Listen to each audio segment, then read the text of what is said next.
Welcome for U S classes. ये class उन छात्रों के लिए है जिन्होंने 6 सितंबर फर्स्ट शिफ्ट को पेपर दिया है, जिससे वो अपने सभी आंसरों को अच्छे से चेक कर सकते हैं। और यहाँ पर आपके लिए 100% एक्यूरेसी के साथ आपके लिए प्रश्नों का उत्तर आपके लिए बताया जाएगा, आंसर्स बताए जाएंगे। ये चैनल छोटा ज़रूर है, लेकिन आपके लिए बिल्कुल सटीकता के साथ आपके लिए यहाँ पर क्वेश्चन के आंसर प्रोवाइड कराए जाएंगे। चलिए शुरू करते हैं क्लास के लिए। पहला प्रश्न आपका पूछा गया, और आपको एक चीज़ बता दें, इसमें जो आपका सेट जो नंबर है जो आपका था BZ9 था। क्या था? BZ9 था। चलिए देखते हैं अब अपने प्रश्न के लिए। तो अपना ये फर्स्ट शिफ्ट का पेपर है, EPSS पैट एग्जाम का। तो इसमें पूछा गया था, पहले प्रश्न था हड़प्पा सभ्यता किस युग से संबंधित थी? तो आपका जवाब होगा कांस्य सभ्यता, कांस्य युग से संबंधित थी। इस तरह से सी वाला ऑप्शन आपका राइट आंसर होगा इस वाले का। चलिए अगला देखते हैं। अगला प्रश्न है कि पुणे में आयोजित उद्यमिता विकास सम्मेलन 2025 का विषय क्या था? विषय पूछा गया था, बहुत इजी था, उद्यमियों को सशक्त बनाना, पशुधन अर्थशास्त्र में बदलाव लाना। तो आपका ये वाला जो ऑप्शन था ये आपका सही जवाब था। चलिए बढ़ते हैं अपने अगले प्रश्न की तरफ। अगला प्रश्न है कि आप क्लास में अंत तक बने रहे, आपके लिए पूरा सॉल्यूशन आपके लिए बताया जाएगा विद एक्यूरेट के साथ। आप यूँ कह सकते हैं 200% आपके लिए एक्यूरेसी के साथ आपको यहाँ पर प्रोवाइड कराया जा रहा है आंसर। विश्व उपभोक्ता दिवस कब मनाया जाता है? तो ये आपका मनाया जाता है 15 मार्च को मनाया जाता है। चलिए बढ़ते हैं अपने अगले प्रश्न की तरफ। तेजी के साथ आपके लिए प्रश्न करवाए जाएंगे यहाँ पर, क्योंकि यदि ज़्यादा समय लेंगे, विस्तार से बताएंगे तो आपके लिए समय ज़्यादा लग जाएगा और क्लास लंबी हो जाएगी, क्योंकि आपको सिर्फ पेपर ही तो चेक करना है। तो यहाँ लिखा है डैश प्रश्न वह है जिसका कोई सदस्य सदन में मौखिक उत्तर चाहता है और जिसे तारांकित चिन्ह द्वारा पहचाना जाता है। तो इसका जो सही आंसर था वो बी वाला ऑप्शन था। क्या था? तारांकित। चलिए बढ़ते हैं अपने अगले प्रश्न की तरफ। अगला प्रश्न है कि अगला पूछा गया था कि कांगटो भारत की सबसे ऊंची चोटियों में से एक है जो किस राज्य में स्थित है? तो आपका जवाब था, होना चाहिए था बी। इसका बी वाला ऑप्शन आपका राइट आंसर था। चलिए बढ़ते हैं अपने अगले प्रश्न की तरफ। अगला प्रश्न है कि महावीर ने निम्नलिखित में से किस स्थान पर मोक्ष प्राप्त किया या सिद्ध बने थे? तो आपका जवाब क्या होगा? तो आपका जवाब हो जाएगा पावापुरी। सी वाला ऑप्शन इसका आपका राइट आंसर था। चलिए अगला प्रश्न है कि एशियाई खेल कितने वर्षों में एक बार आयोजित किए जाते हैं? तो आपको पता होगा 4 वर्ष के अंतराल पर ये आयोजित किए जाते हैं। चलिए बढ़ते हैं अपने अगले प्रश्न की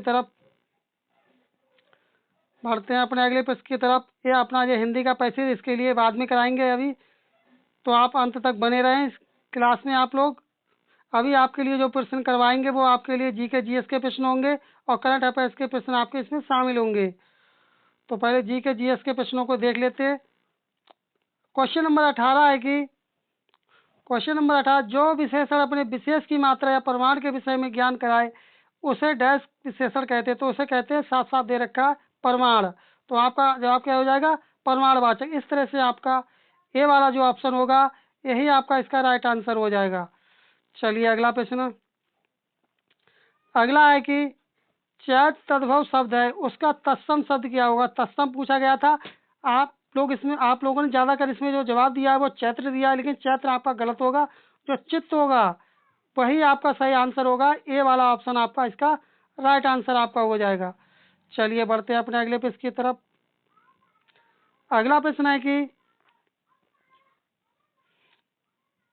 अगला है कि समय की पहचान सिया राम शरण गुप्त जी की कविता है जिसमें वे डैश के महत्व के बारे में बताते हैं।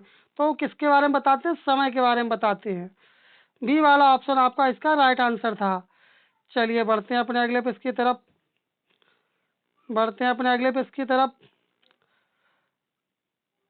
अगला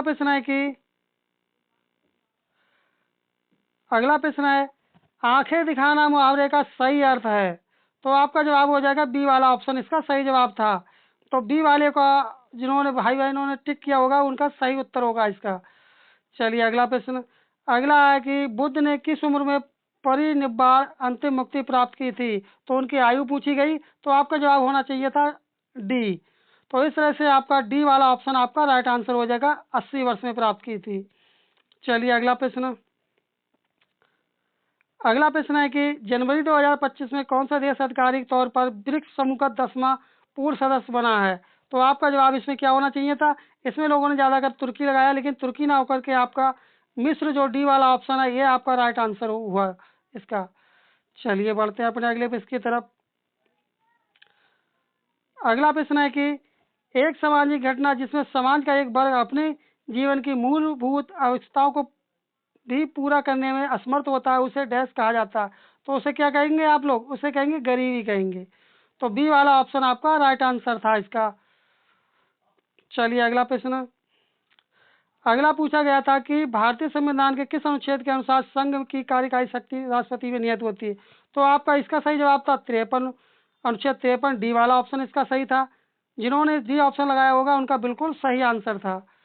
चलिए अगला प्रश्न। अगला प्रश्न है कि क्वेश्चन नंबर 27 है, किस औद्योगिक नीति प्रस्ताव ने सार्वजनिक क्षेत्र को भारतीय अर्थव्यवस्था में एक रणनीतिक भूमिका प्रदान की? तो आपका इसका जवाब था औद्योगिक नीति प्रस्ताव 1956। डी वाला ऑप्शन यदि आपने लगाया होगा तो आपका बिल्कुल सही जवाब होगा। अंत में आपको कमेंट करके बताना है कि आपके कितने प्रश्न ठीक हुए थे। पूर्व अमेरिकी राष्ट्रपति जिमी कार्टर का 100 वर्ष की आयु में किस तिथि को निधन हो गया? तो आपका जवाब इसका हो जाएगा 30 नवंबर 2024 को इनका निधन हुआ था। तो इस तरह से आपका डी वाला ऑप्शन इसका सही जवाब था, जो आपका जो पैट का पेपर आया था बहुत इजी था, ना ज़्यादा कठिन था, मॉडरेट आप बोल सकते हैं इसके लिए। चलिए अगला प्रश्न है कि पुरुष सूक्त जो 4 वर्णों की उत्पत्ति की व्याख्या करता है किस वैदिक ग्रंथ में पाया जाता है? तो आपका जवाब होना चाहिए था डी, ऋग्वेद। डी वाला ऑप्शन आपका राइट आंसर होगा। चलिए अगला प्रश्न। मैथ के क्वेश्चन आपके लिए करवाएंगे अभी। अगला है कि अगला प्रश्न अपना है, यदि आपने अभी तक क्लास को यदि आपने लाइक नहीं किया है तो आप लोग क्लास को लाइक कर दें, और चैनल यदि आपने सब्सक्राइब नहीं किया तो आप लोग चैनल को सब्सक्राइब कर दें, क्योंकि आपके चैनल सब्सक्राइब करने, आपके लाइक करने से ही हमें मोटिवेशन मिलता है। चलिए अगला प्रश्न है। अगला है क्वेश्चन नंबर 36 है कि अर्थव्यवस्था के अधिशेष को अंतिम उपयोगकर्ताओं तक पहुंचाने और स्थानांतरित करने के लिए निम्नलिखित में से कौन सा माध्यम कार्य करता है? अभी जो आपके लिए प्रश्न कराया जा रहा है जीके जीएस के कराया जा रहा है, इसके बाद में अन्य प्रश्न आपके लिए इसी में कराएंगे। तो आपका सही जवाब होना चाहिए था वित्तीय संस्थान था। बी वाला ऑप्शन इसका आपका राइट आंसर था। अभी आप जीके वाले क्वेश्चनों को मैच कर लें, जो कि 100% एक्यूरेट के साथ आपके लिए बताए जा रहे हैं यहाँ पर। 15 जनवरी 2025 को नई दिल्ली में आयोजित एक समारोह में राष्ट्रपति थर्मन षणमुगरत्नम द्वारा सिंगापुर के मानद नागरिक पुरस्कार से किसे सम्मानित किया गया? तो यह सम्मानित किया गया था उदय कोटक के लिए। डी वाला ऑप्शन आपका इसका राइट आंसर था। चलिए अगला प्रश्न। अगला प्रश्न है कि आदि पुराण किस तीर्थकार के संचित संग्रह है? तो आपका जवाब होना चाहिए था आदिनाथ। डी वाला ऑप्शन आपका राइट आंसर होगा। चलिए अगला प्रश्न। अगला है कि फ्यूचर मिनरल्स फोरम FMF 2025 कहाँ आयोजित किया गया था? तो आपका जवाब क्या होना चाहिए था? आपका जवाब होना चाहिए था रियाद, सऊदी अरब। डी वाला ऑप्शन आपका राइट आंसर था। चलिए अगला प्रश्न। अगला प्रश्न है कि मैथ के भी क्वेश्चन आपके इजी आए थे, इनके लिए आपको हल के साथ आपके लिए प्रोवाइड कराएंगे। तो अगला प्रश्न है कि काम करने के बदले अनाज कार्यक्रम का पुनर्गठन किया गया और अक्टूबर 1980 से इसका नाम बदलकर डैश कर दिया गया था। तो आपका जवाब था होना चाहिए था राष्ट्रीय ग्रामीण रोजगार कार्यक्रम। बी वाला ऑप्शन इसका राइट आंसर था। चलिए बढ़ते हैं अगले प्रश्न की तरफ। अगला प्रश्न है कि देखनी किस भारतीय राज्य का पारंपरिक नृत्य है? तो आपका जवाब होना चाहिए था ए वाला ऑप्शन, गोवा। जो देखनी नृत्य है वह आपके गोवा राज्य का है। चलिए अगला प्रश्न। अगला कि बंगाल ब्रिटिश इंडिया सोसाइटी की स्थापना कब हुई थी? तो आपका जवाब होना चाहिए था 20 अप्रैल 1843। डी वाला ऑप्शन आपका राइट आंसर था इसका। चलिए बढ़ते हैं अपने अगले प्रश्न की तरफ। अगला प्रश्न है कि अगला प्रश्न है अपना अगला प्रश्न अपना है कि आपको क्लास कैसी लग रही, कमेंट करके अवश्य बताएं।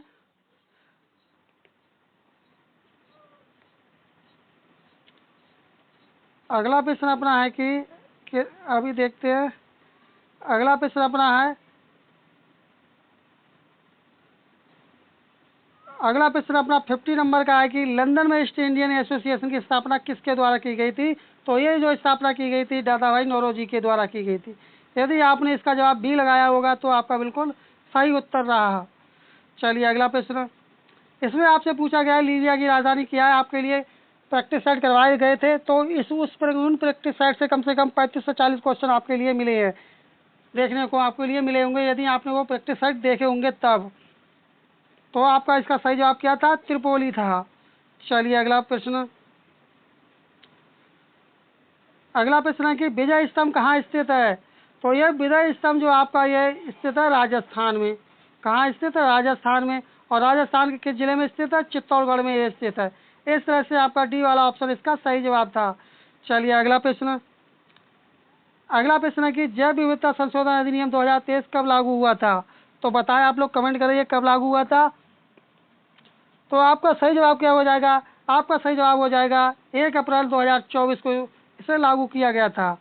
तो इस तरह से आपका सी वाला जो ऑप्शन था यही आपका सही जवाब था।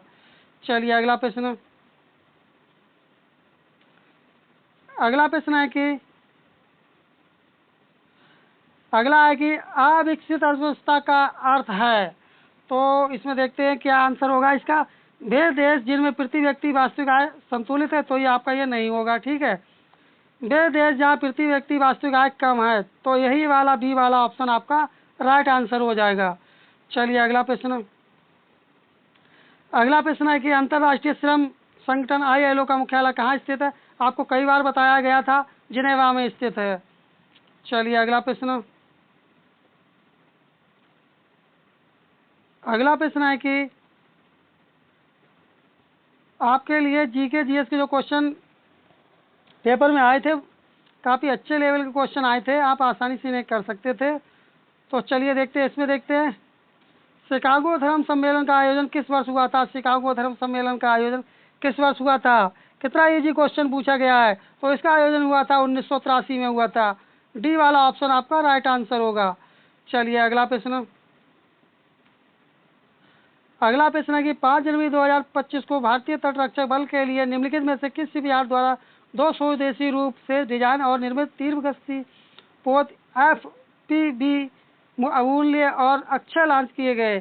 तो आपका जवाब, इसका सही जवाब क्या था?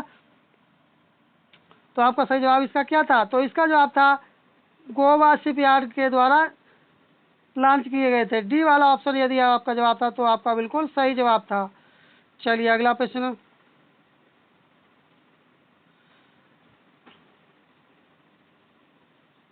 अगला प्रश्न है कि 66 नंबर का प्रश्न है कि DTM के किस चरण में सबसे तेज जनसंख्या वृद्धि देखी जाती है? तो आपका जवाब होना चाहिए था चरण 2। इस तरह से आपका ये वाला जो ऑप्शन था ये आपका सही उत्तर था। चलिए बढ़ते हैं अपने अगले प्रश्न की तरफ। अगला प्रश्न अपना है कि अगला प्रश्न है देश के पर्यावरण का संरक्षण और सुधार तथा वनों और वन्य जीव की सुरक्षा के अंतर्गत आती है। तो ये किसके अंतर्गत आती है? तो बताएं आप कमेंट करके इसका सही जवाब क्या होगा।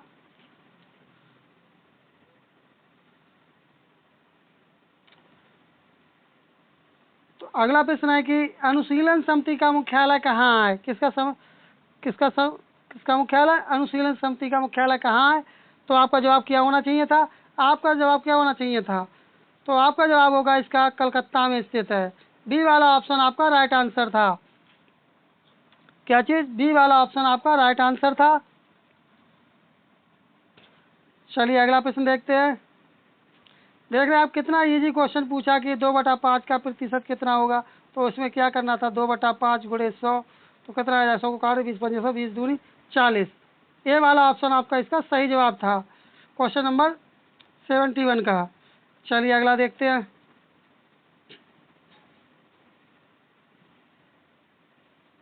अगला प्रश्न देखते हैं। अगला प्रश्न है कि भारत के पश्चिम में कौन सा सागर स्थित है? तो पश्चिम में कौन सा सागर स्थित है पश्चिम में? तो आपका जवाब होना चाहिए था अरब सागर। तो इसका बी वाला ऑप्शन आपका सही जवाब था। 75 नंबर के क्वेश्चन का आंसर है कि आपका एसिड को किस पदार्थ से बने बर्तनों में संग्रहित किया जाता है? लकड़ी और कागज के? नहीं। धातु और प्लास्टिक में? ये भी नहीं। कांच और सिरेमिक में। इस तरह से आपका सी वाला ऑप्शन है आपका इसका सही जवाब था। इस तरह से अपनी ये श्रृंखला यहीं पर कंप्लीट हुई।